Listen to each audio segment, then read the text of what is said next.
Good morning. Books खोल लो, नया topic हम स्टार्ट कर रहे हैं। आज इंपॉर्टेंट क्लास है आज आपकी। इंटरेस्ट ऑन ड्राइंग का हमने टॉपिक करना है मेनली तो इस क्लास में, लेकिन उससे पहले दो छोटे छोटे टॉपिक्स हैं 5-5 मिनट के, तो उसको ख़त्म कर लेंगे।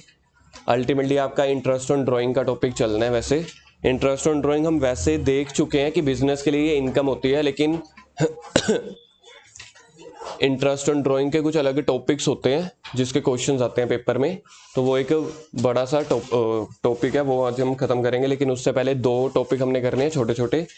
नोट्स वाले पेजेस पे आ जाओ, जहाँ पे नोट्स की जगह खाली छुड़वा के रखी हुई है आपको। लास्ट में देखना कौन सा हुआ था, loan by partner to firm ना। अगला टॉपिक का नेम लिखो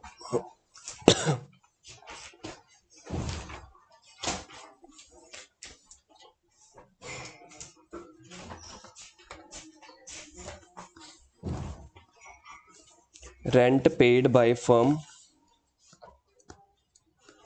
rent paid by firm to partner.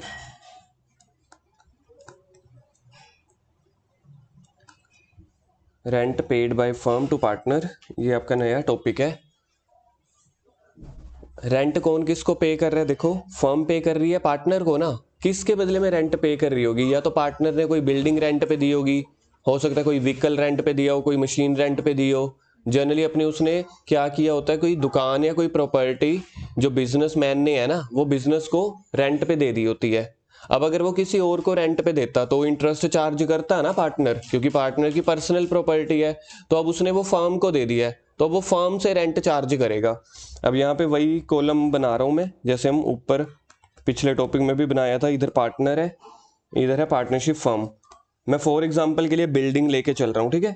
Partner ने क्या किया, बिल्डिंग दी है ऑन रेंट। लिखो बिल्डिंग ऑन रेंट। फर्म को बिल्डिंग दिया रेंट पे, और फर्म क्या करेगी, रेंट पे करेगी। रेंट पे किसको? पार्टनर को।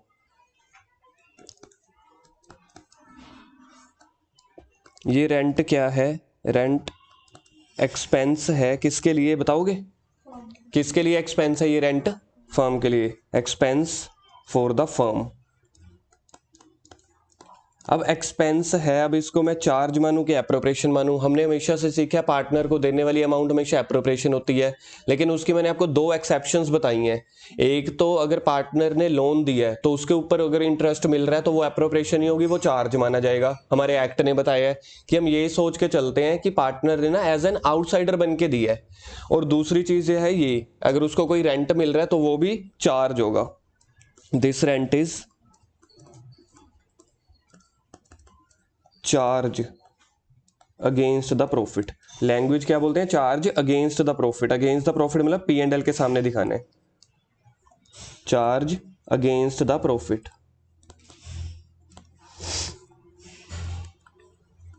अगर ये चार्ज है तो पी एंड एल में आनी चाहिए कि पी एंड एल एप्रोप्रिएशन में? एप्रोप्रिएशन में नहीं आनी चाहिए। चार्ज वाली चीज हमेशा पी एंड एल अकाउंट में आती है। Hence rent will be recorded, hence rent will be recorded on debit side of P and L account, on debit side of P and L account। अब इसकी करेंगे journal entries. Rent किसने किसको पे करना है? रेंट किसने किसको पे करना है? मैंने एक चीज आपको सिखाई थी 3-4 क्लासेस पहले कि ये जो रेंट पे करेगी फर्म, ये कैपिटल अकाउंट के थ्रू एडजस्ट करती है कि सच में कैश देती है? कैपिटल अकाउंट के थ्रू ना। बिजनेस के लिए क्या है? खर्चा। तो क्या एंट्री बनेगी? दो एंट्री बनेगी। पहले तो रेंट प्रोवाइड करने की, रेंट अकाउंट डेबिट। बिजनेस के लिए तो खर्चा है ना, तो खर्चा हमेशा डेबिट होता है। रेंट अकाउंट डेबिट टू क्या करूंगा मैं? पार्टनर्स कैपिटल, क्योंकि इससे पार्टनर की कैपिटल बढ़ जाएगी। To partners capital account. Format बना के करनी है जर्नल एंट्रीज। दो जर्नल एंट्रीज हैं। To partners capital account. Narration लिखो, being rent provided, being rent provided to partner. Entry number 2, हर एक्सपेंस को और हर इनकम को कहाँ पे भेजना होता है, उसके अपने अपने घर पे भेजना होता है। अब रेंट का ये वाले का घर P&L है कि P&L अप्रोप्रिएशन है? P&L। खर्चा है तो P&L के डेबिट में आना चाहिए। ट्रांसफर करने की एंट्री P&L अकाउंट डेबिट। 2 क्या आएगा? बहुत बार कर चुके हैं वैसे ये एंट्री। 2 रेंट अकाउंट, मतलब हमने रेंट को ट्रांसफर कर दिया। हाँ तो कैश में करते ही नहीं है, यही तो सिखाया है। कैश में नहीं पे कर रहे, पार्टनर्स के कैपिटल अकाउंट में एडजस्ट कर रहे हैं। अगर क्वेश्चन में बाय चांस दिया हो कि कैश में दे रहे हैं तो हम कैश में करेंगे, अदरवाइज हम सारी डीलिंग कहाँ पे कर देते हैं? कैपिटल अकाउंट के थ्रू कर देते होते हैं। अगर वहां पे कैश होगा तो रेंट टू कैश, तो वो तो आउटसाइडर्स है। हाँ हाँ, तो कैश में रेंट टू कैश। दूसरे वाले बंदे का थोड़ी ना कैपिटल अकाउंट चल रहा होता है बिजनेस में, वो तो कहेगा भाई मुझे पैसे दो मैं तो निकलूं। नरेशन क्या लिखोगे इसकी, कोई बता सकता है? Being rent transfer to P&L account. हाँ हाँ, being rent transfer to P&L account. या तो हमें नरेशन लिख देनी होती है या फिर उसकी हेडिंग बनानी होती है। मैंने हेडिंग नहीं बनाई ना पहली और दूसरी एंट्री की, इसलिए आपको नरेशन तो लिखनी जरूरी है। हेडिंग मतलब कि रेंट प्रोवाइड करने की एंट्री क्या बनेगी। जैसे नरेशन लिखी है बस उसकी हेडिंग बना देंगे, फिर नरेशन ना लिखते। इलस्ट्रेशन नंबर, एक और टॉपिक भी आप साथ ही साथ लिख ही लो। Next topic,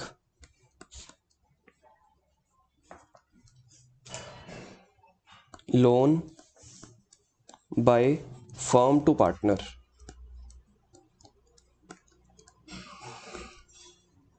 loan by firm to partner.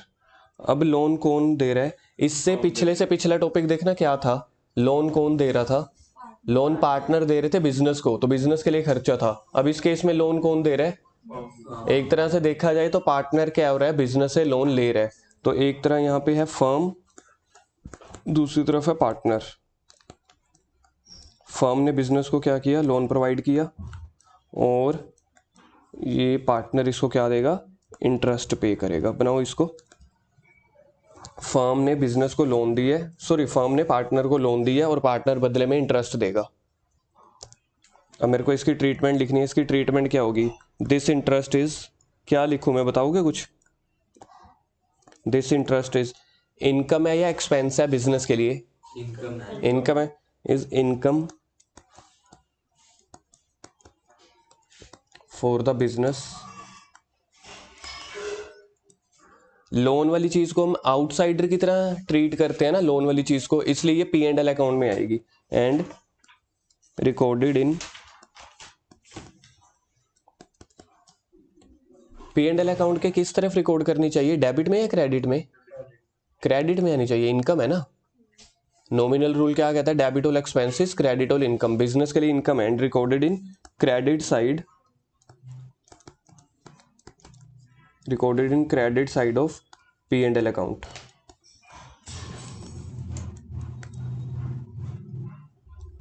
इसकी जर्नल। अब पार्टनर से रिलेटेड चीजें हैं, कैश तो लेते देते हैं नहीं, पार्टनर्स कैपिटल अकाउंट के थ्रू कर देते हैं ना। इसकी जर्नल एंट्री बताओ, पहली जर्नल एंट्री क्या बननी चाहिए? बिजनेस के लिए अब इनकम है ये, और पार्टनर की कैपिटल में से हम काट लेते हैं। पार्टनर्स कैपिटल अकाउंट डेबिट, बहुत बढ़िया। आगे, to interest on loan, great.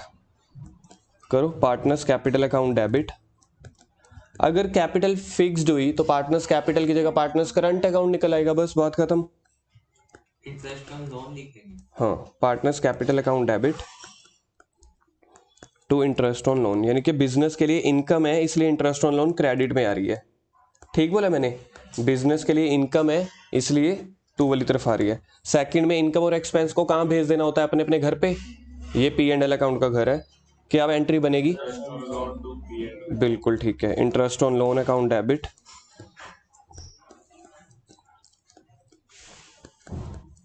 To P&L account. इसी के साथ ना आपकी ऑलमोस्ट अब सारी जर्नल एंट्रीज खत्म हो चुकी हैं जो इस चैप्टर से रिलेटेड है। टॉपिक्स नहीं खत्म हुए सारे, जर्नल एंट्री से रिलेटेड अब सब कुछ खत्म हो गया है। अब मैं आपको एक पर्टिकुलर कोई जर्नल एंट्री बता नहीं सकता क्या बनेगी। अब आपको P&L समझ आ गया, P&L में आउटसाइडर्स वाली एंट्रीज आती हैं, P&L अप्रोप्रिएशन में तो फिक्स ही थी, interest on capital, salary commission, interest on drawing या रिजर्व वाली, उसके अलावा कोई और थी ही नहीं। आ जाओ इलिस्ट्रेशन पे, आप सिर्फ देखनी है हमने, उसके बाद मेन जो हमने टॉपिक करना है इंटरेस्ट ऑन ड्राइंग का, ये मेन टॉपिक नहीं थे, ये कॉम्प्लीमेंट्री थे।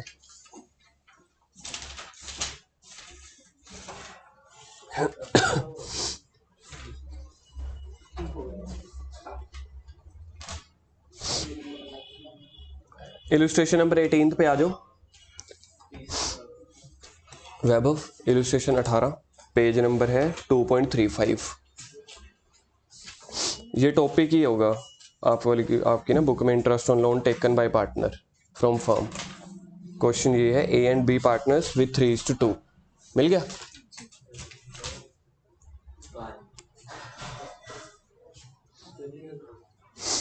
A and B are partners sharing profit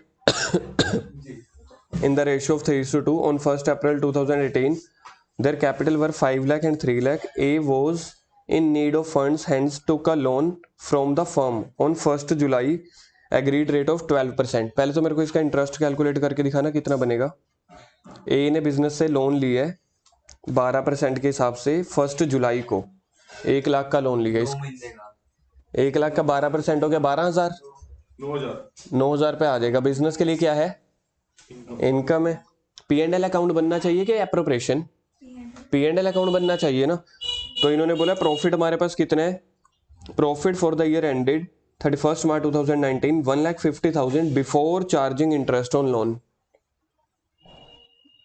मतलब अगर इंटरेस्ट ऑन लोन बिजनेस को मिलेगा तो बिजनेस का प्रॉफिट और बढ़ जाएगा या कम हो जाएगा? बढ़ जाएगा। तो पहले P&L अकाउंट देख लो, P&L अकाउंट बनाए हुए इन्होंने, नहीं बनाया हुआ। तो ये P&L अकाउंट में आपका जाएगा, P&L अकाउंट में बाय प्रॉफिट आ जाएगा 150 और 9,000 और आ जाएगा, तो टोटल नेट प्रॉफिट कितना हो जाएगा? 1,59,000। ये वाला 1,59,000 फिर कहाँ पे चला जाएगा? P&L एप्रोप्रिएशन में। अब इसकी एंट्री देखो, ये की हुई है, A is capital account debit to interest on loan. देखना एंट्री ठीक है कि ठीक कर रखी है, एक ही कैपिटल को डेबिट कर रखा है, ठीक है ना, क्योंकि उसकी कैपिटल में से पैसे काट लेंगे और बिजनेस अपने ये पैसों को कहां पे रिकॉर्ड कर देगा? P&L अकाउंट में।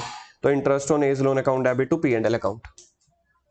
और पार्टनर्स कैपिटल अकाउंट में एक तो बैलेंस आ गया जो ओपनिंग बैलेंस था, डेबिट साइड पे ये कौन से पैसे हैं? डेबिट साइड पे 9,000 इंटरेस्ट वाले, जो भी अभी अपने एंट्री की है तो उससे पैसे काट लिए, तो बाकी जो बैलेंस बच गया, खत्म। टिक कर दो इस क्वेश्चन को।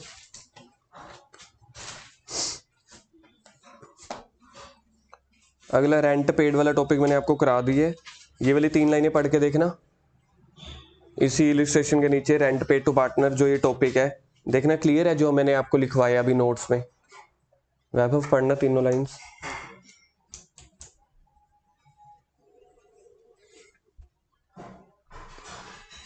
चार्ज अगेंस्ट प्रॉफिट वर्ड दिख गया आप लोगों को?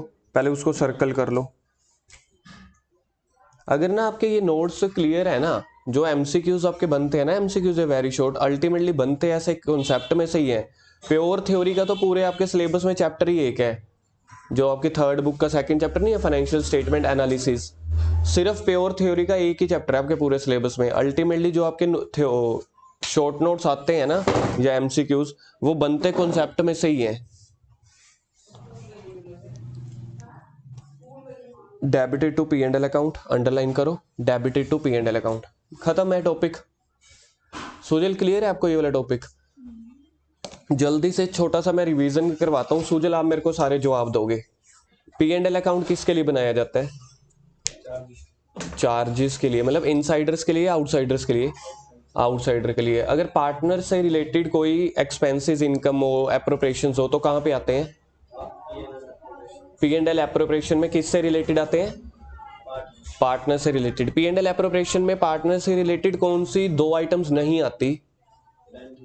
रेंट और लोन। लोन मतलब कौन सा, किसने किसको दिया?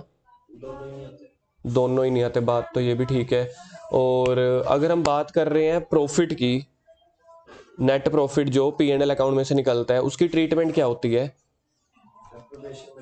एप्रोप्रिएशन में क्रेडिट साइड कर देते हैं। उसकी जर्नल एंट्री क्या बनती है? P&L account to P&L appropriation. ठीक है, बिल्कुल। हार्दिक आप मुझे बताओ, अगर बिल्डिंग या मशीनरी रेंट पे दिया पार्टनर ने, तो बिजनेस के लिए क्या है, खर्चा के इनकम? वैभव डिस्टर्बेंस मत करो। खर्चा है। योगेश सुन लो ध्यान से। अगर खर्चा है। बिजनेस के लिए खर्चा है, तो ये खर्चा किसको पे करना है, मतलब कौन किसको पे करेगा, बिजनेस पार्टनर को पे और पार्टनर से रिलेटेड एक्सपेंस इनकम कहाँ पे आते हैं, P and L appropriation. P and L appropriation में। ये वाला रेंट भी पी एंड एल एप्रोप्रिएशन में आएगा, ये वाला रेंट और इंटरेस्ट अगर पे करना है वो पी एंड एल अकाउंट में आएगा, otherwise P and L appropriation में। दिया बताना पी एंड एल एप्रोप्रिएशन में बिजनेस को इनकम कौन कौन सी होती है, interest on drawing, interest on drawing, और दूसरी आइटम आती कौन सी है वैसे, उधर debit side interest on capital आते हैं। नहीं नहीं नहीं, क्रेडिट साइड पे वैसे और कौन सी आइटम आती है इंटरेस्ट ऑन ड्राइंग के अलावा, एक तो बैलेंस आ जाएगा, एक बैलेंस आ जाएगा किस चीज का, वो नेट प्रॉफिट, नेट प्रॉफिट का, कैपिटल का बैलेंस नहीं, नेट प्रॉफिट का बैलेंस आ जाएगा, और interest on drawing. Vaibhav debit side पे एप्रोप्रिएशन में और कौन कौन सी चीजें आती हैं, कोई तीन बताओ, इंटरेस्ट ऑन कैपिटल, ध्यान से सुनना, चौथी आप बताओगे, टोटल चार होती हैं सैलरी पार्टनर, कमीशन बस, और चार और चौथी तीन बोलिए, कैपिटल सैलरी कमीशन और चौथी कौन सी आएगी योगेश आप बताओ, प्रॉफिट ट्रांसफर करने बता देंगे, नहीं एक और आएगी ना, टोटल 5 हो गया तो फिर हाँ तो वो तो लास्ट में आंसर बचेगा ना प्रॉफिट ट्रांसफर का, उसके अलावा एक और आइटम आती है,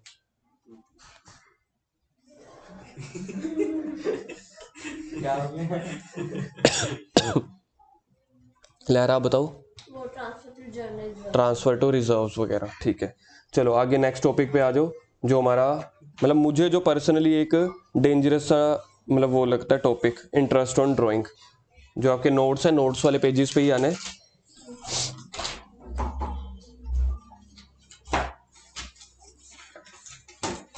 आज भी शाम को यही वाला फैक्टर करेंगे तो रिवीजन आज तो ये वाला करेंगे, बोला तो है, कल से रिवीजन हो जाएगी, इसको लगेंगे 4-5 दिन अभी, तभी तो बस कल से रिवीजन शुरू हो जाएगी। वैसे करनी आज से थी, पर आज हमारी क्लास सेंटर पे है। अरे नहीं यार, मेरे को तो याद भी नहीं था, अब याद करा रहे हो, पहले क्या देते। नहीं नहीं, अगर मैंने यार ऑफिशियली अनाउंस किया फिर क्यों अप्रैल फूल होगा। पता कर जाता ही ना आज जगह प्रैक्टिकल आज अप्रैल फुल ना दे। इंटरेस्ट ऑन ड्राइंग्स पेपर में ना इस चैप्टर का 1 नंबर का या 2 नंबर का ये क्वेश्चन आता है, इंटरेस्ट ऑन ड्राइंग। इसकी ना कैलकुलेशंस है कुछ अजीबोगरीब, ठीक है। अब ये वाला टॉपिक अगर अब अभी आपने पूरी कंसंट्रेशन से नहीं समझा ना, फिर पूरा मजा नहीं आता, तो ध्यान से समझना, टॉपिक थोड़ा लंबा चलने वाला है, टाइम को मत देखना, टॉपिक थोड़ा लंबा चलेगा, 30-40 मिनट्स लग सकते हैं बिल्कुल आराम से। पूरा करेंगे हाँ हाँ पूरा ही करेंगे, क्वेश्चंस नहीं करेंगे, लेकिन टॉपिक तो करवाना पड़ेगा ना। इंटरेस्ट ऑन ड्राइंग पहले वही बनाएंगे, एक तरफ है पार्टनर, एक तरफ है पार्टनरशिप फर्म। ये ड्राइंग्स लेके जा रहा है बिजनेस से, देखना ऐसे ही होता है ना, फर्म ने ही तो ड्राइंग प्रोवाइड की होती है एक तरह से। कैपिटल, जब कैपिटल इंट्रोड्यूस करते हैं तो बिजनेस में कैपिटल इंट्रोड्यूस हो रही है फ्रॉम द पार्टनर। ड्राइंग का मतलब है कैपिटल कम हो रही है, कैपिटल कम होने को अब ये नहीं कहते ना कैपिटल रिड्यूस, इसको बोल दिया जाता है ड्राइंग। तो इसके बदले में फिर इंटरेस्ट अब कौन लेगा, इंटरेस्ट पार्टनर देगा बिजनेस को। इंटरेस्ट ऑन ड्राइंग फिर से वही 2 लाइनों में, किसके लिए इनकम है, बिजनेस, इनकम फॉर बिजनेस। अगर इनकम है, ये तो मेरे को पता है कि क्रेडिट साइड पे ही आती है इनकम, पी&एल में आएगी इस बार या पी&एल एप्रोप्रिएशन में, पी&एल एप्रोप्रिएशन में पार्टनर से रिलेटेड है, credit side of P and L appropriation account.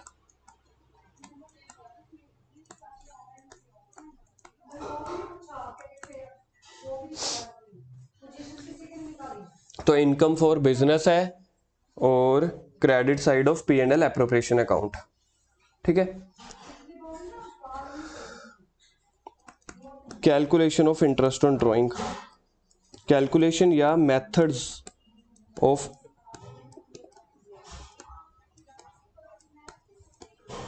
Interest on drawings.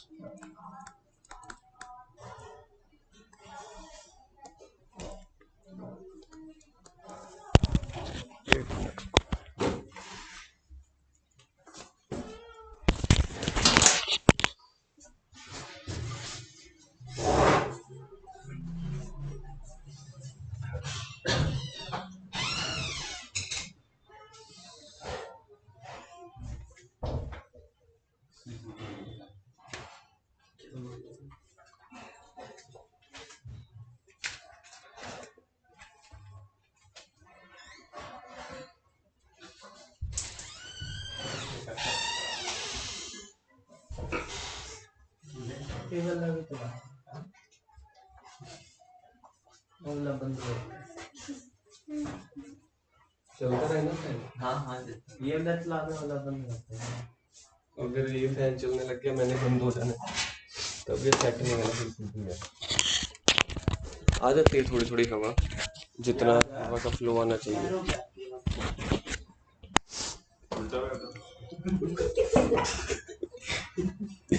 Calculations या methods of interest on drawing. उल्टा बैठने में कोई नहीं है। फर्स्ट है, पूछो, नलायक लोगों को पता ही नहीं होता, बस ऐसे ही। पहले तो बैठ के यहाँ पे पक्का रखा। अब तो ये इजी हो गई। सिंपल मेथड, बच्चों की ऐसे ही नहीं होती सिंपल मेथड। अब नंबर 2 कौन सा लिखूं, उल्टा मेथड? ना। कौन सा मेथड लिखूं? कॉम्प्लिकेटेड मेथड, उसको बोलते हैं कॉम्प्लिकेटेड को प्रोडक्ट मेथड। ये तो ऊपर पड़ा है। उल्टा तो तब बताएगा, सीधा मैटर सिंपल है ना।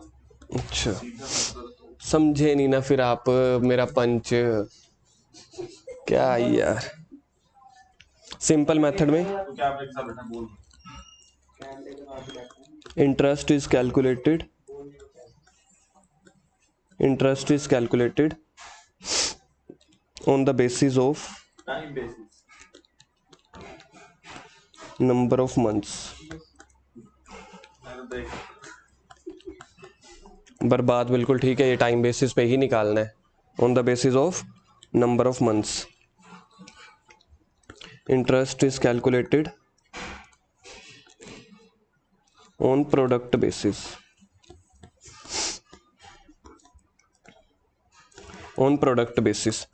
अब याद रखना कि जो इंटरेस्ट ऑन ड्राइंग है बिजनेस के लिए इनकम है। अगर तो देखो ये क्वेश्चन में डेट्स गिवन है, इधर आप ब्रैकेट में लिख देंगे डेट्स ऑफ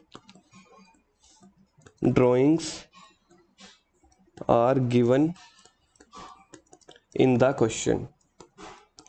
ये दोनों के लिए ही बात है, इसके लिए भी और इसके लिए भी। जब आपको क्वेश्चन में डेट्स ऑफ ड्राइंग्स गिवन हो, फिर मेरे हिसाब से कोई मुश्किल थोड़ी ना है। फिर तो आपको बस ये देखना है कितने मंथ के लिए इंटरेस्ट चार्ज होगा। 1 जुलाई को अगर ड्राइंग ली है, 1 जुलाई को अगर ड्राइंग लिया है तो सोच के देखो कितने महीनों के लिए बिजनेस मतलब पैसा उधार पे दे रहा है। 9 मंथ्स के लिए। आप लोगों ने उस दिन कैलकुलेट किया था 3 मंथ्स के लिए, तो ये गलती मत करना। जितने मंथ बीत जाते हैं उसके ऊपर थोड़ी ना इंटरेस्ट लगता है, जितने मंथ के लिए मैं पैसा यूज कर रहा हूं उतने मंथ के लिए इंटरेस्ट लगता है। ठीक है, अब मैंने किसी को 30 अप्रैल को पैसे दे दिए ब्याज पे, ब्याज समझते हो ना, इंटरेस्ट पे पैसे दे दिए, तो मैंने कहा चल पूरा साल यूज कर, 1 महीने के बाद मैं दे रहा हूं, तो 1 महीने के बाद तो मैंने पैसे दिए हैं ना, कितने टाइम यूज करने के लिए दिया है, 11 मंथ्स के लिए, तो 11 मंथ्स का इंटरेस्ट लगेगा। इलस्ट्रेशन पे आओ आप, थोड़ा सा हम स्पीडली कर रहे हैं इस वजह से मैं ये जो समझाने वाले छोटे छोटे टॉपिक्स अभी उसी में से ही करवा दूंगा।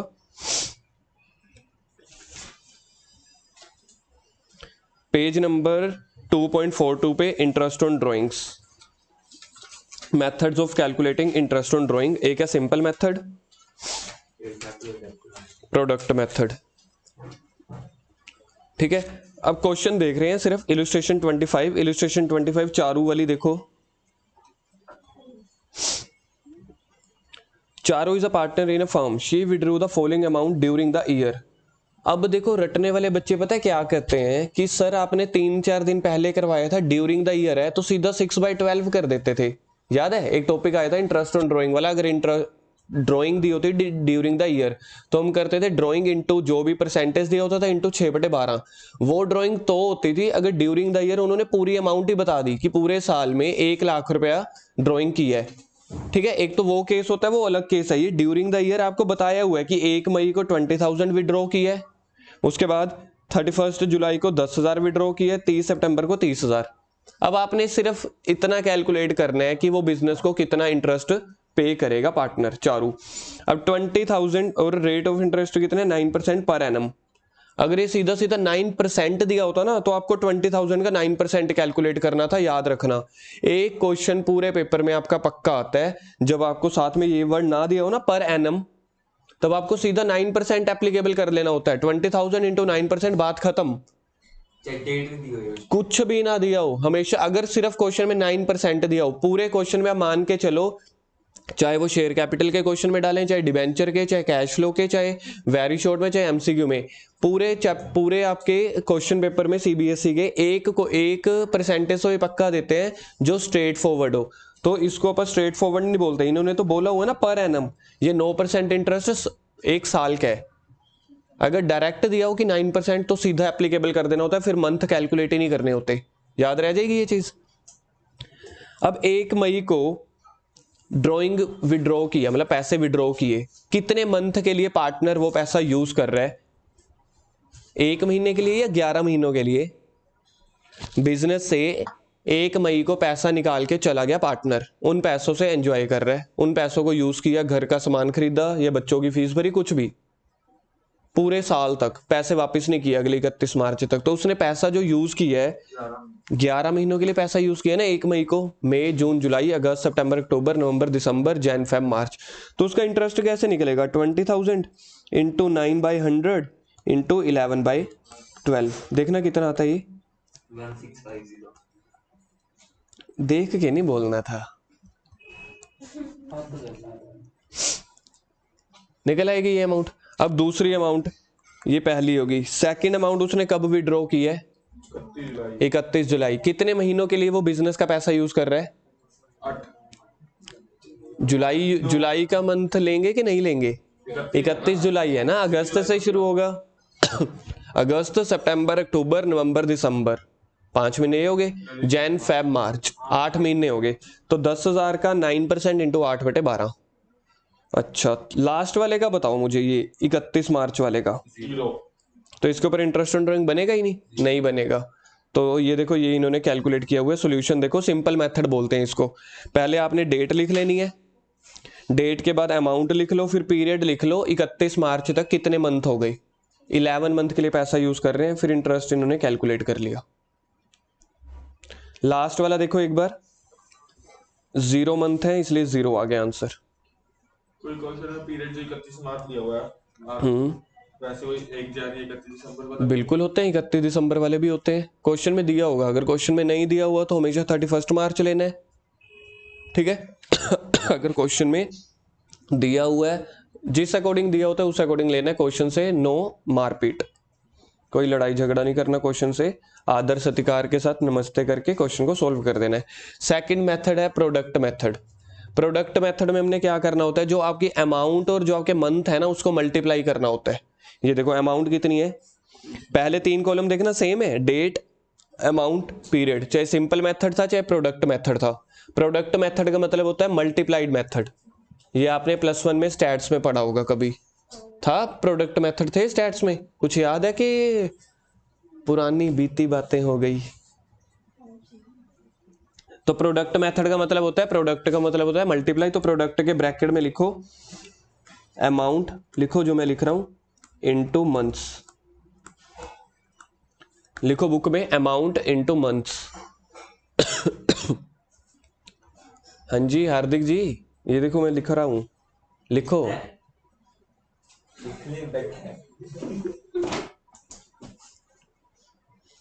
Amount into months. अमाउंट है 20,000 इंटू 11, कितना हो गया 2,20,000। 10,000 विड्रॉ किया है 8 मंथ्स के लिए, कितना हो गया 80,000। तो ये प्रोडक्ट का मतलब होता है पहले मल्टीप्लाई कर लो, फिर सारे प्रोडक्ट का टोटल कर लो। तो इन सभी का जो मैंने टोटल किया वो बन रहा है 7 लाख।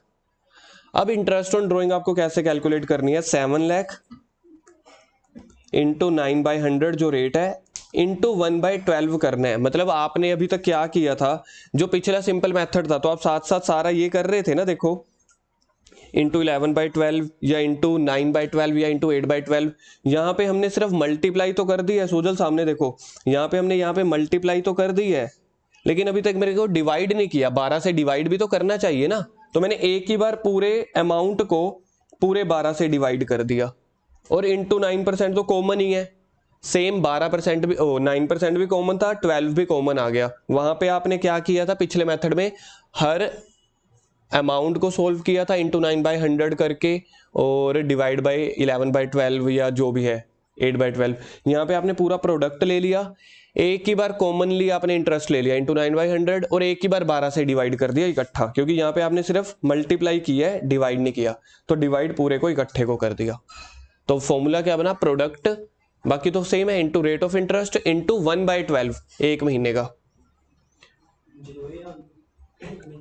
हाँ जरूरी है बिल्कुल, मैथमेटिकली नहीं तो आंसर ही नहीं सोल्व होगा। अब वहां पे भी तो आप 11/12 करते हैं ना। नहीं नहीं नहीं, यही लेना है, ये मैथ का फॉर्मूला है आपका। जहां पे फॉर्मूला लिखा था ना, अभी पीछे आ जाओ, वहां पे इसका फॉर्मूला लिखवा रहा हूं मैं आपको। सिंपल मेथड वाले के नीचे लिखो फॉर्मूला।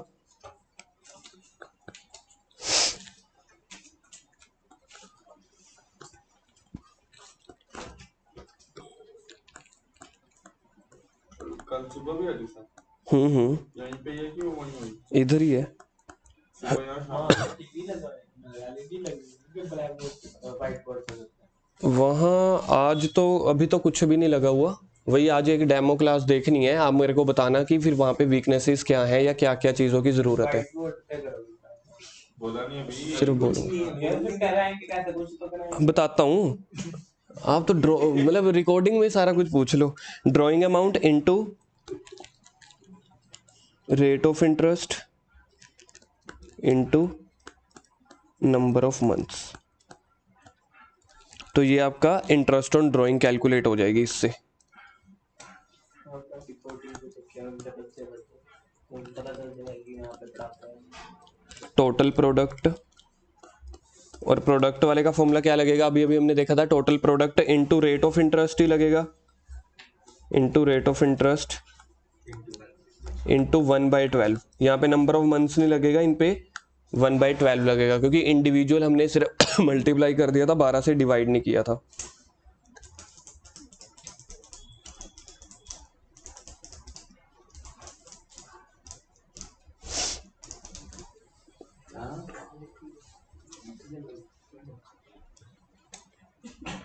इंटरेस्ट ऑन ड्राइंग के आगे, इंटरेस्ट ऑन ड्राइंग जब आपने टॉपिक लिखा था ना, उसके अंदर जो ये कैलकुलेशन या मेथड था ना, उसको ए नंबर डाल दो।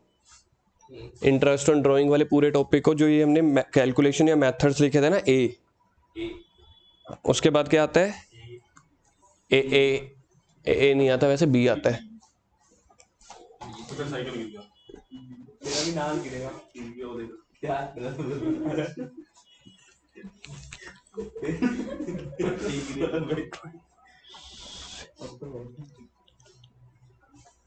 लिखो टॉपिक का name B, if drawing amount is same, if drawing amount is same मतलब आप हर महीने 1,000 रुपया विड्रॉ कर रहे हो। मतलब ऐसा नहीं है कुछ जैसे पिछले क्वेश्चन में तो पहले 20,000 था, फिर 10,000 था, फिर 30,000 था। अगर हर महीने सेम ड्राइंग हो कि हर महीने की पहली तारीख को पार्टनर जो है ना 10,000 रुपया विड्रॉ करके चलते हैं, जैसे ही फर्स्ट डेट आती है बिजनेस में से वो 10,000 रुपया लेके घर चले जाते हैं। अब इस केस में अगर आप 10,000 के ऊपर, ठीक है, 12% निकालोगे इंटू 1/12 निकालोगे, तो आपको 12 बार कैलकुलेशंस करनी पड़ेगी ना। ऑब्वियस है, 12 महीने की ड्राइंग है तो 12 बार कैलकुलेशन करनी पड़ेगी। तो यहाँ पे क्या होता है कि अगर ड्राइंग की अमाउंट सेम हो और बिल्कुल सेम इंटरवल पे निकाल रहे हैं, सेम इंटरवल पे मतलब हर महीने की 1 तारीख को, अगर ये क्वेश्चन हुआ कि पहले महीने की 1 तारीख को, दूसरे महीने की 15 तारीख को, तब ये कॉन्सेप्ट नहीं लगेगा।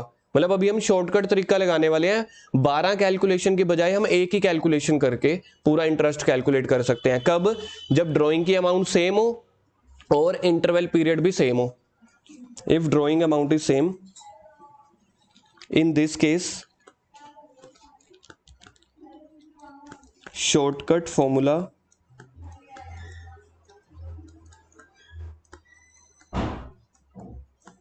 will be applied.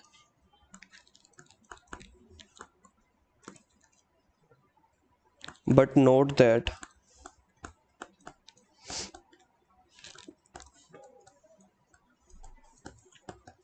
drawing amount must be same and interval time, जिसको हम बोलते हैं टाइम गैप, इंटरवल टाइम या time gap also must be same.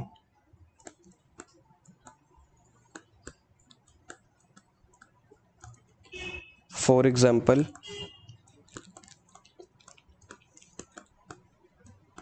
Drawing is 1000 per month on first date of every month.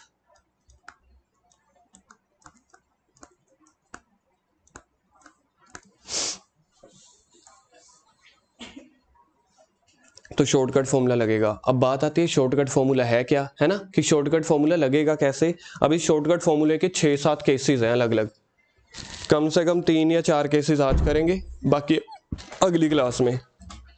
Case number 1, case number 1 के साथ ही वो formula, मतलब जैसे जैसे फॉर्मूला में सिंपल एक फॉर्मूला नहीं लिखवा सकता, 6-7 केसेस हैं, 6-7 फॉर्मूले लगेंगे। केस को ये किया जाता है पेपर में। जैसे केस नंबर 1, इसको आप ऐसे केस नंबर बोल सकते हो। अगर मैं आपको इसको केस नंबर ना बोलता ना, आप अपने आप ही मुझसे पूछते। अब जैसे मैं आपको सिंपल एक फॉर्मूला, पता है क्या लिखवाना था मुझे, मैं आपको ये लिखवाता कि ड्राइंग इज मेड, ये जो मैंने एग्जांपल लिखवाई है, on first date of every month. फिर सामने से एक आता कि अगर फर्स्ट को नहीं कर रहे, हम लास्ट मंथ पे कर रहे हैं, तो फिर मैं कहता कि ये फॉर्मूला लग जाएगा। फिर बीच में से योगेश बोलता कि नहीं जी हम तो मिड में कर रहे हैं, तो बात बनती नहीं है ना, इसलिए मेरे को सारे केस लिखवाने पड़ेंगे। केस नंबर 1, drawing is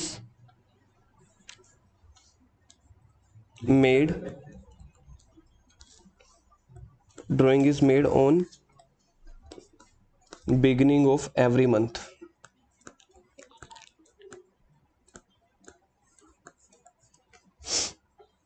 तीन ही केस नहीं थे इसमें? नहीं, बिगिनिंग, मिडिल एंड फिर उसके बाद क्वार्टरली भी है, 6 मंथली भी है, 9 मंथली भी है। तो drawing is made beginning of the month. Here main जो लाइन है, अब आपको अब लिखवा रहा हूं, ठीक है। Here average period will be calculated, average period will be calculated. मैंने आपको पहले ही बता दिया 2 तरीके हैं, हर महीने सेम ड्राइंग निकाल रहे हैं, या तो 12 कैलकुलेशनें अलग अलग करके दिखानी पड़ेंगी पेपर में, ठीक है, या फिर उसकी जगह एक शॉर्टकट फॉर्मूला लग जाएगा, आप ऑन एन एवरेज पीरियड निकाल लो। तो एवरेज पीरियड हमें कैलकुलेट करना पड़ता है। एवरेज पीरियड अब कैसे कैलकुलेट होगा, याद है इसका फॉर्मूला किसी को? एवरेज पीरियड क्या था? टाइम लेफ्ट बिफोर आफ्टर, वो लाइन होता था। Plus time left after last drawing. नहीं 12 नहीं यार, एवरेज ले लिया। एवरेज का तो मतलब ही होता है जितनी चीजों को ऐड कर रहे हो ना उतने से डिवाइड करते हैं। ये तो हमने पिछले किसी चैप्टर में भी किया था शायद, एवरेज इन्वेंट्री वाले में। हाँ, time left after last drawing, 2 चीजें ऊपर अपन ने ली हैं, तो 2 से डिवाइड कर दो उसको। ये अब आप एवरेज पीरियड निकाल रहे हो ताकि आप ड्राइंग्स कैलकुलेट कर सको।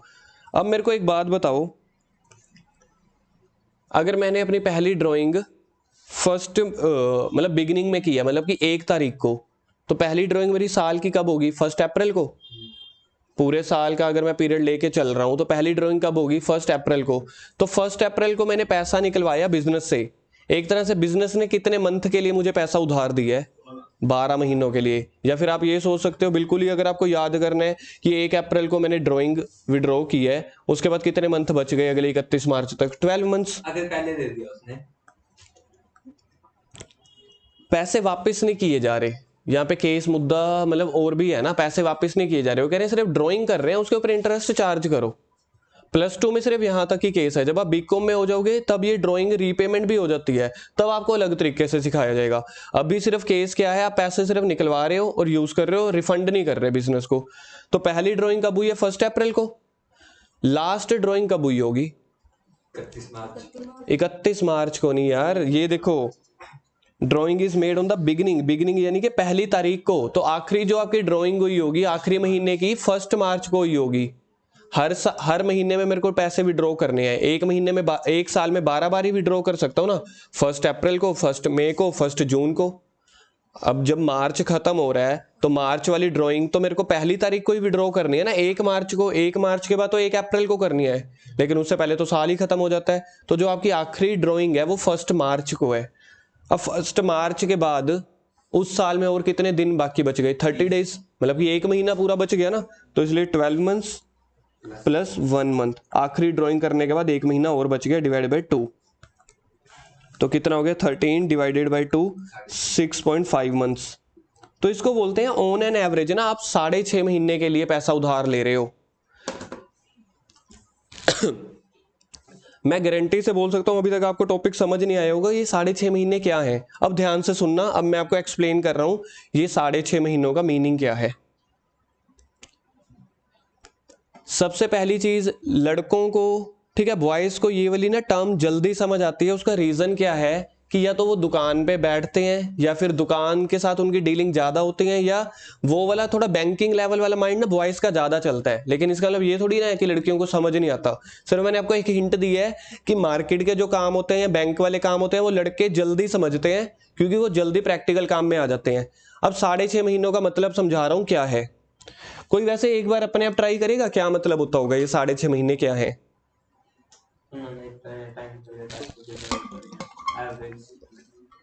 जो हम ये पीछे फॉर्मूला में डिवाइड करते हैं ना, ये 1/12, हाँ 6.5 हाँ, मतलब कि देखो वो चीज है। केस क्या है, केस समझ में आ रहा है। हर 1 तारीख को, हर महीने की पहली तारीख को पार्टनर बिजनेस से पैसा लेके चला जाता है। अब उसके ऊपर इंटरेस्ट चार्ज करेगा ना। पहली ड्राइंग के ऊपर बिजनेस कितने महीनों का इंटरेस्ट मांगेगा, 12 महीनों का। पहली ड्राइंग के ऊपर 12 महीनों का। यार 1 अप्रैल को ही, अभी साल शुरू हुआ है, पहले ही दिन ड्राइंग कर ली और पैसे वापस नहीं कर रहे, 31 मार्च तक अभी पूरे 12 महीने पेंडिंग है। वो कहेगा 12 महीनों का इंटरेस्ट लाओ, मैं कहूंगा बिल्कुल ठीक है। अगली ड्राइंग उसने कौन सी डेट पे की होगी, अगली ड्राइंग उसने कौन सी डेट पे की होगी, 1 मई को, यानी कि 11 महीनों के लिए पैसा यूज कर रहा है। बिजनेस जो पार्टनर से कितने महीनों का इंटरेस्ट मांगेगा, 11 महीनों का। 1000 इंटू 6% इंटू 11/12, कैलकुलेशन तो ऐसे होती है। तीसरी ड्राइंग कब की होगी, 1 जून को, फिर वो 10 महीने का इंटरेस्ट मांगेगा। मतलब आप देख रहे हो, पहली ड्राइंग के ऊपर वो कह रहा है 12 महीनों का इंटरेस्ट दो, दूसरी ड्राइंग के ऊपर वो कह रहा है 11 महीनों का, तीसरी ड्राइंग के ऊपर वो कह रहा है 10 महीनों का, तो अगले में 9 महीनों का। तो मतलब हर ड्राइंग के ऊपर मंथ अलग अलग है। तो मैथ बीच में आता है इसमें ना। मैथ कह रहा है कि अगर ड्राइंग की अमाउंट सेम है ना, तो फिर आप क्या करो, टोटल कितने पैसे महीनों के लिए पैसा, मतलब पैसा यूज कर रहे हो। पहली ड्राइंग के ऊपर आप 12 महीनों के लिए पैसा यूज कर रहे हो, लास्ट ड्राइंग के ऊपर 1 महीने के लिए। तो आपने आखिरी ड्राइंग के ऊपर भी कहीं ना कहीं बिजनेस से 1 महीने के लिए ब्याज लिया है, पहली ड्राइंग के ऊपर 12 महीनों का। तो मैक्सिमम और मिनिमम पीरियड बीच में आए हैं यहाँ पे, और कुछ नहीं है। कोई यहाँ पे बहुत कोई टेक्निकल मैथ नहीं है ट्रिग्नोमेट्री वाला। इसका कॉन्सेप्ट क्या है, जो बुक में रीजन नहीं दिया हुआ, बुक में रीजन ये दिया होता, कभी भी आपको कोई चीज की एवरेज निकालनी होती है ना, तो आपको एक चीज लेनी होती है मैक्सिमम, एक चीज लेनी होती है मिनिमम। उन दोनों को ऐड करके डिवाइड कर दो उस 2 से, वो एवरेज पीरियड निकल आता है। तो एवरेज पीरियड निकल के आ जाएगा 6.5 महीने। तो ऑन एन एवरेज आपने हर अमाउंट के ऊपर 6.5 महीने का इंटरेस्ट पे करना है। अब बिजनेस कहेगा पहली ड्राइंग के ऊपर तो आप 12 महीनों के लिए पैसा उधार ले रहे हो, इंटरेस्ट मुझे दे रहे हो 6.5 महीने का, ये तो मेरा नुकसान है। फिर पार्टनर क्या बोलेगा, आखिरी महीने के ऊपर तो मैं 1 महीने के लिए पैसा यूज कर रहा हूं ना, फिर भी 6.5 महीने का इंटरेस्ट दे रहा हूं। तो दोनों को अगर आप सहमति बना लेना, सबसे मैक्सिमम पीरियड सबसे मिनिमम पीरियड डिवाइड कर दो 2 से, तो ये ऑन एन एवरेज निकल आता है। आप इसकी चाहे 12 ट्रांजेक्शंस का अलग अलग इंटरेस्ट रेट कैलकुलेट करना, और फिर एक बार सिंपल इस शॉर्टकट से आंसर सेम आएगा। क्योंकि मैथ ने, जहां तक मैथ पहुंचा हुआ है, तो उन्होंने पहले ही हैंड्स प्रूव्ड कर रखे हैं, हम तो एक तरह से उसको कॉपी पेस्ट करके समझा रहे हैं। चीज समझ में आई। दूसरी ड्राइंग के ऊपर मेरे को बताओ, बिजनेस को कितने महीने का इंटरेस्ट मिलना चाहिए था, 11 महीनों का ना, लेकिन बिजनेस पार्टनर कितने महीने का पे कर रहा है, 6.5 महीने का। मतलब कि 1000 इंटू 5% इंटू 6.5/12, बिजनेस कहेगा नुकसान है। फिर ये कहेगा कि अगर मैंने कोई ड्राइंग 1 फरवरी को की होती, अगर 1 फरवरी को ड्राइंग की होती, यानी कि कितने महीनों के लिए पैसा यूज कर रहा हूं, 2 महीने के लिए, तो उस केस में भी तो मैं 6.5 महीने का इंटरेस्ट पे कर रहा हूं। तो आप जितना मर्जी करा लो, ऑन एन एवरेज हमने निकाल लिया बस शॉर्टकट फॉर्मूले से, तो 6.5 महीने का इंटरेस्ट है। बस इससे डीप मैं आगे किसी भी केस में नहीं जाऊंगा, मेरे हिसाब से अब आपको समझ आ गया होगा। अब हम सीधा स्ट्रेट फॉरवर्ड चलेंगे। क्लियर है। यहां पे इसकी एग्जांपल लिखो। फॉर एग्जांपल, एग्जांपल नहीं यार, उसका सॉल्यूशन लिख लो, जो ऊपर लिखा नहीं था हमने, ये एग्जांपल लिखी थी ना, drawing is 1000 per month on the first date of every month at the rate of 9%। इसका सोल्यूशन करके देखते हैं। Solution, interest on drawing calculate करनी है आपको। एवरेज पीरियड तो हमने 6.5 महीने निकाल लिया ना, तो अब इंटरेस्ट ऑन ड्राइंग कैलकुलेट करेंगे। इंटरेस्ट ऑन ड्राइंग करनी सिंपल मेथड से ही है। सिंपल मेथड का फॉर्मूला क्या होता है? Amount into rate of interest. 9% लिया था ना, 12,000 नहीं लेंगे? Oh sorry 12,000। टोटल ड्राइंग तो मैंने 12,000 की है ना, बिल्कुल ठीक है, 1,000 नहीं लेना। पैसा तो 12,000 भी ड्रॉ की है ना, तो 12,000 रेट 9% लिया था ना ऊपर, इंटू 9% इंटू 6/5/12। देखना कितना बनता है। 585 है 585।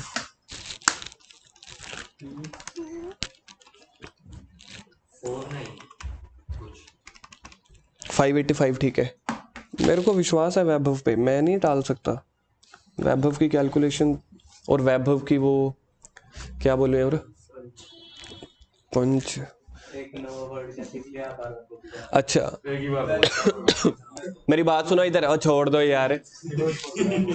ये हमारा कौन सा मेथड था? ये हमारा इंटरेस्ट ऑन ड्राइंग था, शॉर्टकट मेथड। सिंपल के था। शॉर्टकट मेथड का वो सिंपल फॉर्मूला था, मतलब शॉर्टकट जो भी अभी हमने सीखा है।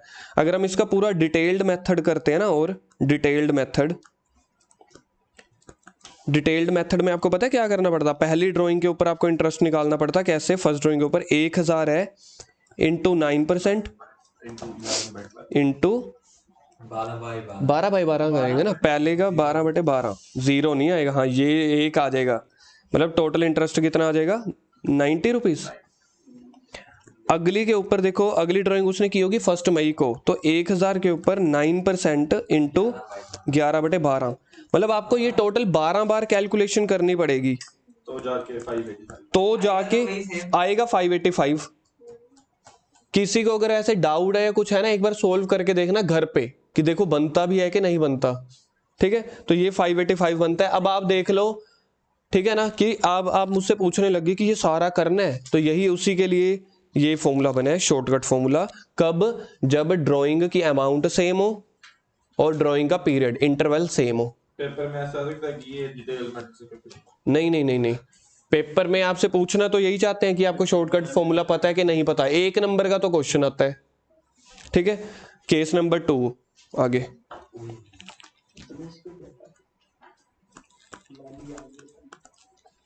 तो है ही नहीं सकता।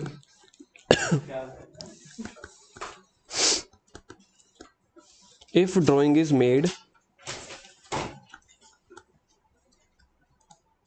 at the end of every month, and मतलब कि हर 30 या 31 तारीख को, at the end of every month. बच्चों के डाउट आते हैं कि 30 तारीख माननी है कि 31। यहाँ पे हमने एक दिन का, मतलब कोई वो छोटी मोटी बातें नहीं करनी है, पर बड़े लोग हैं यार, कह रहे मंथ की बातें करो बस यार, at the end of month. ये नहीं आपने देखना कि 28 का महीना है, 30 का या 31 का, वो नहीं देखना। तो अब इसमें एवरेज पीरियड हमने कैसे कैलकुलेट करेंगे? एवरेज पीरियड का फॉर्मूला सेम रहने वाला है, मैं बार बार नहीं लिख रहा। तो 11 फॉर्मूला क्या होता है? Time left after the first drawing और time left after the last drawing. अब मैं यहाँ पे बना रहा हूँ एक टाइम लाइन। बताओ पहली ड्राइंग कब की होगी? फर्स्ट ड्राइंग ये यहाँ पे हम 30 अप्रैल को मेरी फर्स्ट ड्राइंग हुई होगी। फर्स्ट ड्राइंग 30 अप्रैल। अब 30 अप्रैल के बाद बताओ कितने मंथ्स बच गए? 11 महीने। और लास्ट ड्राइंग कब हुई होगी? लास्ट ड्राइंग बिल्कुल 31 मार्च को। ये बनाओ जल्दी से। फर्स्ट ड्राइंग है 30 अप्रैल को, तो उसके बाद 11 मंथ्स बच गए, और लास्ट ड्राइंग है 31 मार्च को। महीने के एंड में पैसे विड्रॉ करता हूँ ना, 31 मार्च के बाद कितने महीने बच गए? 0, तो प्लस कर दो 0 डिवाइड बाई 2, कितने मंथ बन गए? 5.5 मंथ्स। तो इस केस में इंटरेस्ट ऑन ड्राइंग का फॉर्मूला क्या बना?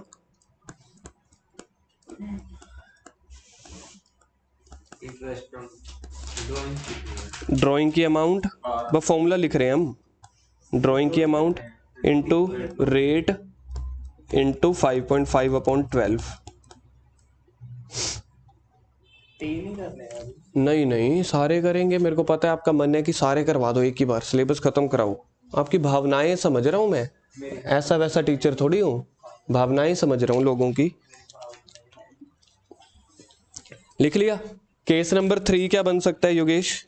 Case number 3 Made at the end. And हो तो गया अभी। तो देखा तो हो गया made at the middle of the level. Drawing is made mobile की नहीं है। स्पेशल एक मिनट क्या at the middle of every month.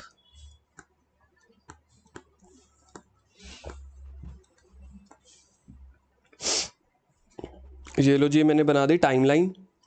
At the middle of every month, हर महीने की 15 तारीख को। पहली ड्राइंग कब की होगी?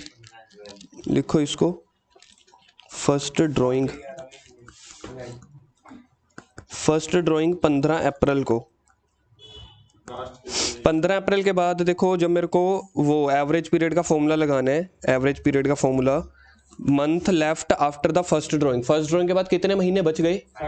यानी कि 11.5 महीनों का मतलब क्या है? बिजनेस 11.5 महीनों के ऊपर इंटरेस्ट चार्ज करेगा, तो 11.5।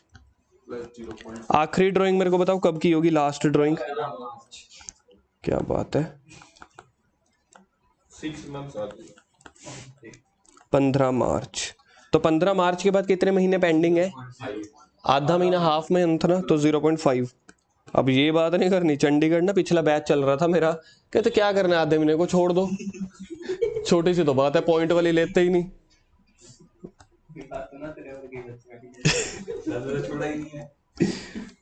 तो 12/2 6 month.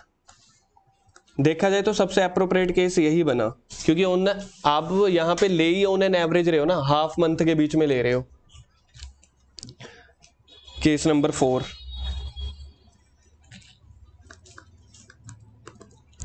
If drawing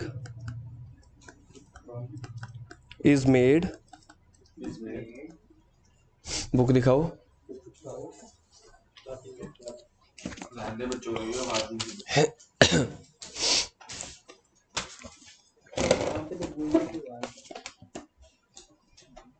If drawing is made at the beginning of each quarter,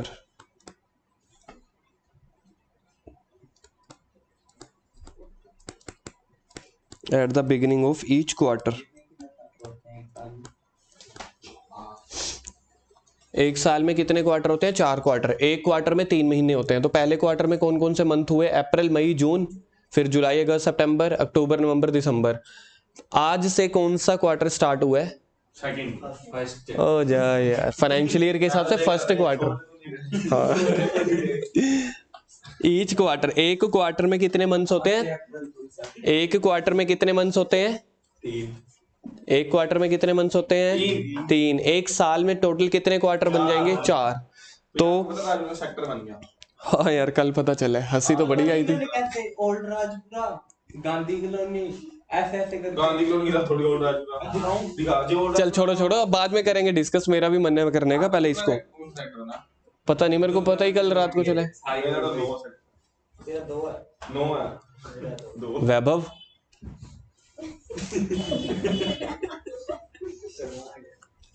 मार दिया मार दी। अब मेरे को बताओ, अगर ड्राइंग कर रहे हैं हर क्वार्टर के पहले, तो फर्स्ट ड्राइंग की डेट बताओ कब की होगी? 1 अप्रैल। बिल्कुल ठीक है, फर्स्ट ड्राइंग लिखो 1 अप्रैल। हाँ, आज। लास्ट ड्राइंग कब की होगी ये नहीं बता पाओगे अब आप। 1 जनवरी। एक आंसर आ गया, 1 जनवरी। और ये आखिरी 31 मार्च पे हैं हम। फर्स्ट ड्राइंग की होगी 1 अप्रैल को। हर क्वार्टर की पहली तारीख को करते हैं। पहला क्वार्टर होता है अप्रैल, मई, जून। तो अप्रैल, मई, जून का पहली डेट क्या बन गई? 1 अप्रैल। अगला सेकंड क्वार्टर शुरू होता है जुलाई से, जुलाई, अगस्त, सितंबर। तो सेकंड जो आपकी ड्राइंग की होगी कब की होगी आपने? 1 जुलाई को। थर्ड क्वार्टर कौन सा होता है? अक्टूबर, नवंबर, दिसंबर। और फोर्थ क्वार्टर जो आखिरी क्वार्टर है, जैन, फेब, मार्च। तो 1 जैन को, मतलब कि चौथे क्वार्टर, आखिरी क्वार्टर की पहली डेट कौन सी बनी? 1 जैन। तो लास्ट ड्राइंग लिखो 1 जैन को। ये फर्स्ट जैन क्यों लिया हमने, फर्स्ट मार्च क्यों नहीं लिया? क्योंकि हर क्वार्टर के फर्स्ट डेट को ले रहे हैं, ना कि हर मंथ के। मंथ वाले 3 केस खत्म हो गए, अब 3 केस क्वार्टर वाले आपके चलेंगे। इसका भी 6 मंथ। नहीं, नहीं नहीं नहीं, बिल्कुल भी नहीं। क्वार्टर की बात है ना। अब मेरे को एवरेज पीरियड बताना है। पहली ड्राइंग अपन ने 1 अप्रैल को किया, तो इसके बाद 31 मार्च तक कितने महीने बच गए? 12 महीने बच गए ना। तो यहाँ पे तो आपने हमेशा मंथ्स ही लेने हैं, 12 मंथ्स। 1 अप्रैल के बाद पहले मतलब 12 महीने बच गए। लास्ट आपने ड्राइंग किया 1 जैन को, 1 जैन के बाद भी 3 महीने बच गए हैं, तो प्लस कर दोगे 3 मंथ्स। डिवाइड तो हमेशा 2 से, तो 12 और 3 15, 15 डिवाइड बाय 2, 7.5 मंथ। फॉर्मूला क्या बनेगा? Drawing into rate of interest into 7.5/12। Case number कौन सा बन रहा है? 5 case number 5। Drawing is end of each quarter, end of each quarter.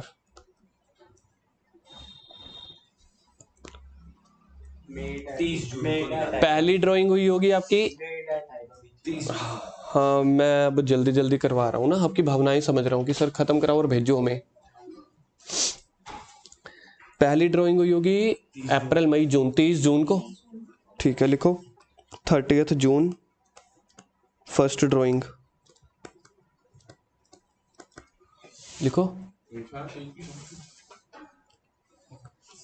अच्छा जी, आखिरी ड्राइंग हुई होगी क्वार्टर के एंड में 31 मार्च को। लास्ट ड्राइंग 31 मार्च। 4 एवरेज पीरियड आपका बन गया। पहली ड्राइंग के बाद कितने मंथ पेंडिंग है? 30 जून के बाद 9 मंथ्स पेंडिंग है। और 31 मार्च आखिरी ड्राइंग हुई है 31 मार्च को, तो 0 मंथ पेंडिंग है। उसके बाद डिवाइड बाय 2, तो 4.5 महीने बन जाएंगे, 4.5 मंथ्स। भूल जाओगे याद करने वाला ना, कर लो तो ज्यादा बेटर है, बढ़िया है। लहर लास्ट केस क्या बनेगा?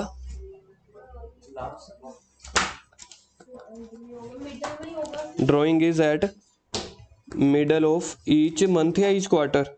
Each year. ईच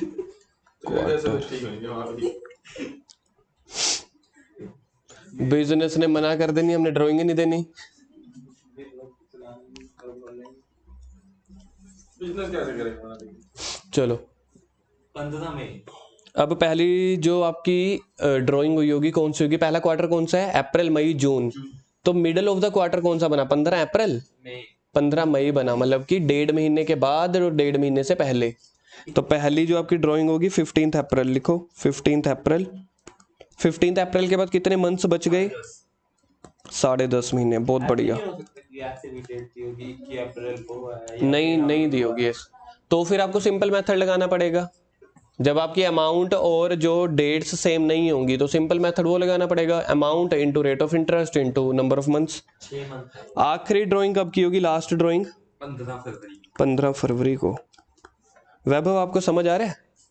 योगेश आया समझ? ये 15 अप्रैल और 15 मई तो अच्छा कहाँ किया देखिए, मैंने अप्रैल लिख दिया था, सॉरी। मिस्टेक होगी। 15 मई और आखिरी क्वार्टर कौन सा होता है? जन फेब मार्च वाला ना, तो उसका बनेगा 15 फेब। तो उसके बाद कितने मंथ बच जाएंगे? 1.5 महीने। 12.2। तो ये तो 6 मंथ, क्योंकि जब भी ये मिडल ऑफ द मंथ या मिडल ऑफ द क्वार्टर आएगा तो यही बनेगा। हो गए? केस नंबर 7 और केस नंबर 8 बुक में से करेंगे सिर्फ। बनेगा क्या? हाँ वो बता रहा हूँ ना, बड़ा अजीबोगरीब पॉइंट है, पेपर में वैसे कम आता है लेकिन सिलेबस का पार्ट है। वैसे सोच के देखो क्या बनेगा। एक तो ये बन सकता है ड्यूरिंग द ईयर, है ना? साल में 2 There is no drawing in the year. when drawing of equal amount are made only during। इधर देखो केस नंबर 7, वैभव बस पेज 2.48 पे, page 2.48। When drawing of equal amount, बस है तो पढ़ा 6 मंथ का। ये जो 6 मंथ है ये अलग केस है। When drawing of equal amount are made only during a period of 6 month. During the period of 6, हम अभी क्या करके चल रहे हैं, 1 साल का पीरियड लेके चल रहे हैं ना, time left after the first drawing है, तो हम ये देख रहे हैं ना 31 मार्च तक कितने महीने बच गए। अब ये केस पता है क्या है, जब कह रहे हैं कि आपके पास टोटल जो साल है ना वो साल ही 6 महीनों का है, मतलब टोटल साल पूरा नहीं है आपके पास, साल ही 6 महीनों का है, मतलब आधे साल का पीरियड लेके चल रहे हैं। अभी तक हम क्वेश्चन में क्या करके चलते हैं, 12 मंथ का एक पीरियड लेके चलते हैं ना जिसको आप साल बोलते हो, तो यहाँ पे 6 महीनों का एक टाइम पीरियड लेके चल रहे हैं। तो अगर मैंने ईच ऑफ द मंथ के स्टार्टिंग में किया होगा तो time left after the first drawing पता है कितना बच जाएगा, 6 महीने। अब आपने 12 के हिसाब से नहीं सोचना, 6 के हिसाब से सोचना है। तो ये देखो इन्होंने कैसे मंथ लिए हुए हैं कि अगर आप बिगिनिंग में करते हो, केस नंबर 7 देखो, अगर आप बिगिनिंग में करते हो तो पहली ड्राइंग के बाद कितने मंथ बच गए, 6 महीने, आखिरी ड्राइंग के बाद 1 महीना, तो 6 + 1 7, 7 डिवाइड बाई 2 3.5 महीने। सेकंड में क्या बनेगा, अगर एट द एंड कर रहे हैं तो पहले महीने के एंड में 5 + 0 डिवाइड बाई 2, मिडल वाले में 5.5 डिवाइडेड प्लस 0.5, 6 महीने का टाइम पीरियड है। योगेश आया समझ। और आगे केस नंबर 8, इलस्ट्रेशन 29 के नीचे छोटा सा when drawings of equal amount और ये जो दिया हुआ है आपको ड्यूरिंग द 9 मंथ्स दिया हुआ है, ड्यूरिंग द 9 मंथ्स, मतलब अब ये जो टाइम पीरियड ले रहे हैं 12 महीनों का भी नहीं ले रहे, 6 महीनों का भी नहीं ले रहे, 9 महीनों का ले रहे हैं। और अगर 9 महीनों वाले पीरियड में drawing made at the beginning है तो time left after the first drawing कितना बच जाएगा, 9 महीने। Time left after the last drawing 1 month divide by 2, तो 5 महीने। समझ में आ गया, मतलब ये अब टाइम पीरियड ले रहे हैं। पेपर में वैसे आता कौन सा है, जर्नली सबसे ज्यादा मंथ वाला जो हमने पूरा डिटेल में किया था। क्वार्टर वाला भी कम आता है, 6 मंथ जो पीरियड लेते हैं 9 मंथ्स, ये बहुत कम आते हैं, लेकिन टेस्ट पेपर में होते हैं इसके क्वेश्चंस। बाकी हम करते हैं इवनिंग में। ये एक तो दे रहा हूँ